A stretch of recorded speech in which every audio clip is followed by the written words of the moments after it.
హిందువులు అపవిత్రం గురించి మాట్లాడుతున్నాను. ఇందులో ప్రకాష్ రాజ్ గారికి సంబంధం ఏంటి? ఇందులో నేను ఇంకొక మతాన్ని నిందించానా? ఇస్లాంని నిందించానా?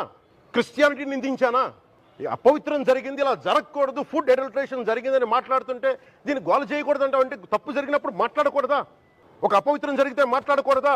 దేవతా విగ్రహాలను శిరచ్ఛేదం చేస్తే మాట్లాడకూడదా? ఏం పిచ్చి పట్టింది ఒక్కొక్కళ్ళకి?